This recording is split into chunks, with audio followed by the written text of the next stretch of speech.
आद्रा थानाय जि थान्दै जोंहा जुथुम दंमोन थांनाय दतमा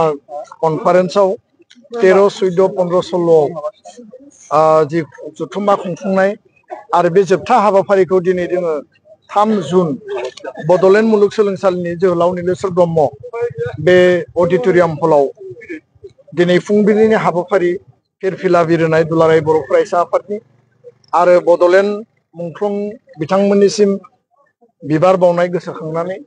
आरो बे समाव बड'फा उपेन्द्रनाथ ब्रह्मनि मुसुखायाव बिबार बावनाय बे मोनथाम हाबाफारिखौ जों मावबाय आरो लोगो लोगोनो जोंनि थान्दै बिथांमोना जोंनि जिल्ला दखरा आरो गासै जिखिनि थान्दैफोर दङमोन डेलिगेट्स बिथांमोना दिनै सफैजोब्बाय आरो दसे समनि उनावनो जोंनि जे डेलिगेट सिटिं बेखौ जों जागायसिगोन आरो बे समाव आं बे खोथाखौनो बुंनो नागिरो जे दुलाराय बर' फरायसा आफादा माहारिनि सार्थनि थाखाय जातीयताबाद जाति सत्ता आरो माहारि थैनाय थांनायनि समाव जोङो स्ट्रागल खालामनानै हारिनि एक्जिस्टेन्सखौ फोथांना लाखिनो थाखाय जों जेब्लाबो हाबा मावबोदों। जोङो जेब्लायबो फोथायो जे माहारिया जेब्लाबो सिगां माहारिनि थाखाय दुलाराय बर' फरायसा आफाद बा जोंनि अर्गेनाइजेसन आरो दुलाराय बर' फरायसा आफादनि जों साफा साफा इन्डिभिजुवेल मेम्बार्स आरो जों साफा साफा हारि सिबिग्रा हारिनि सेबक आरो बेखायनो दुलाराय बर' फरायसा आफादनि आइडिय'लजि आरो प्रिन्सिपल बिनि आधाराव जोङो गसंनानै थानानै हारि सिबिनाय हारि दानाय हारिनि खैदां खैफोद हारिनि इसिं आरो बायजोआरि जायखिजाया जेंना जेंसियाव जों जेब्लाबो गसंथानानै आनकमप्रमाइजिं भाबै जातीयताबादि चेतनाखौ लानानै जों हाबा मावबोदों आरो जातीयताबाद माहारिबादखौ लानानै हाबा मावनाया देश निर्माणनिबो मोनसे गेदेर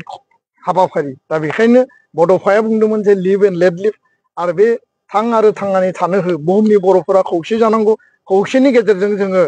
हारि दानायनि गेरेमसा माहारिनि हाबा मावनांगौ बे आदर्शखौ लानानै जों हाबा मावदों। दसे समनि उनाव जोंहा डेलिगेट सिटिं जागोन बेयाव दुलाराय बर' फरायसा आफादा बर' गोजोन गोरोबथा 2020नि आद्रा थानाय जि दफाफोर दङ बेखौ 100% मावफुंनायनि थाखाय जिखिनि आवाज दैखांनांगौ रिजलिउसन लानांगौ डेलिगेट हाउसआ बेखौ लागोन आरो बेजों लोगोसे गुन गोनां सोलोंथाइ जोंनि इयुथफोरखौ जोङो एम्पावारमेन्ट होनांगौ बिथांमोननो साख्रि बाख्रि भबिसत दानांगौ इयुथनि फिउचारनि थाखाय जोङो साननांगौ खारन एबसुआ मोनसे स्टुडेन्ट अर्गेनाइजेसन स्टुडेन्टनि आथिखाल आरो इयुनखौ लानानै हाबा मावनाया जोंनि बिबान बेखायनो मिशन क्वालिटि इडुकेसननि जों हाबाफारि लादों आरो 6.3 बायदि स्कुल प्रभिन्सियेलाइजेसननि जि मोनसे मेटार दङ बेखौ लानानै आसाम सरकारा गोख्रैनो मावफुंनांगौ बे बिथिङावबो जों गोथौयै गुवारै सावरायगोन बर' हारिनि रांखान्थि सामाजिक राजखान्थि गुबुन गुबुन आयदाखौ लानानै जोंनि बे डेलिगेट सिटिंआव जों सावरायनाय जागोन आरो फैबाय थानाय समाव दुलाराय बर' फरायसा आफादनि आथिखालनि जि मोनसे 2 बोसोरनि जि कमिटि दङमोन बे कमिटिखौ गोदानै दाफामफिननाय जागोन फैबाय थानाय 2 बोसोरनि थाखाय आरो बे डेलिगेट सिटिंआव दुलाराय बर' फरायसा आफादनि आनसलिक डिस्ट्रिक्ट सेन्ट्रेल इउनिटनि जि मोनसे 2 इयार्स टार्मखौ जोङो इयुनाव एक्सटेनसन खालामनो हायो नामा 3 इयार्स खालामनो हायो नामा बेयाव मोनसे जोङो नायबिजिरनायनि मोनसे कमिटि दागोन माला इमप्लिमेन्ट जागोन बे उननि खोथा खिन्थु बिनि थाखाय जों नायबिजिरनायनि मोनसे कमिटि दागोन आरो आङो दिनै बे बाथ्राखौनो स्पष्टयै बुंनो नागिरो जे दुलाराय बर' फरायसा आफादा गावनि आदर्शखौ लानानै आरो हारिनि माने मोनथायखौ लानानै जेब्लाबो हाबा मावगोन हाबा मावलांगोन आरो बेखिनि जि आदर्श बे आदर्शखौ लानानै दुलाराय बर' फरायसा आफादा 27 बोसोर लामा हान्थिबोबाय फैबाय थानाय समाव आरोबाव जोङो जिखिनि स्ट्रागल खालामनांगौ जिखिनि जोंनि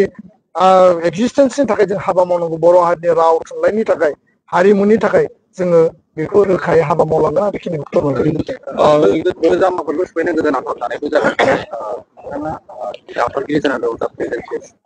नोंथाङा जुदि जिरायथ'नोसै होननानै बाथ्राया बे सरकार जादों ओरैनो नोंथाङा जिरायथ'गासिनो दं थांनाय समाव दा प्राय 2.5 मास जाबाय जोंनि 13, 14, 15, 16 दतमा जुथुमामोन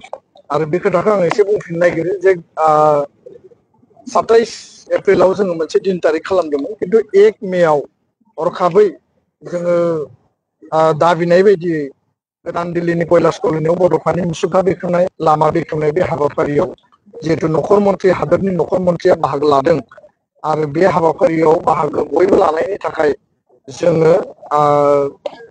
जोंनि जि 27 एप्रिलनि जि जुथुम माने बे थान्दै जुथुमखौ जोङो फावसायदोंमोन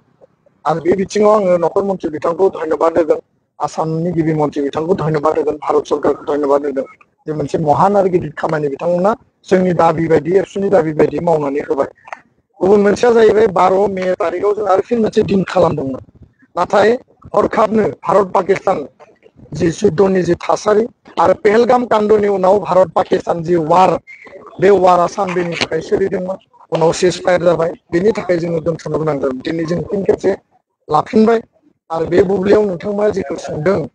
जे दुलाराय बर' फरायसा आफादनि संबिजिरनि टार्मा 2 बोसोरनि उनाव जोङो गोदान कमिटि दायो आरो आङो थांनाय समाव डेलिगेट हाउस एबसुनि गासै जोंनि बिबानगिरिफोरनिसिम मोनसे प्रस्ताब मोनसे प्रप'जेल लाखिदोंमोन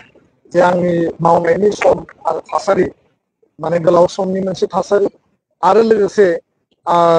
बैसोनि थासारि आंनि गोसो आरो आंनि इच्छाखौ आङो हाउसआव फोरमायदों बा जोंनि बिबानगिरिफोरनो फोरमायदों दा बे बयबो मोनसे सम थायो आल्टिमेटलि दिनैनि जे डेलिगेट सिटिं जे थान्दै मेला फाइनाल डिसिजनखौ आरो बे थान्दै मेला माने बे हाउसआ हाइस्ट फराम थान्दै मेला जि थांखि आजावगोन आरो बिथांमोना जि फाइनाल डिसिजनखौ लागोन बेनो फाइनाल जागोन थान्दै मेलनि सायाव रावबो गोजौआव नङा आं दहायनो बुंदों जे जोङो माहारिनि थाखाय आफादनि थाखायसो जों 3 नम्बराव आरो माहारिनि थाखाय आफाद दादों आफादनि आदर्श आरो प्रिन्सिपलखौ लानानै जों हाबा मावदों बे आफादनि टार्मा 2 बोसोर आरो बिनि उनाव थान्दै मेला जिल्ला आनसलिक आरो मिरु बे फाइनाल डिसिजन होनानै बिबानगिरिफोरखौ सायख'यो थान्दै मेलाव जि डिसिजन जागोन आं बेखौनो गनायना लागोन आंनि गोसोनि खोथाखौ आं फोरमायबाय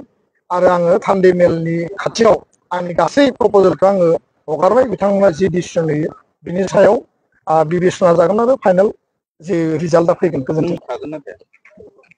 थान्दै मेला मा डिसिजन लायो बेखौ नायग्रोनोसै लेट्स आरो बिनि उनाव आङो 1 बाजिनि सिगां जोङो गासै हाबाफारिखौ फोजोबनो सानदों आरो बिनि उनाव माखासे सावरायनाय हाबाफारि जागोन लान्चनि उनाव 1 बाजिनि सिगां फिन खेबसेबाव थान्दै मेलनि फाइनाल डिसिजनआ फैयोब्ला नोंथांमोननि मिडियायाव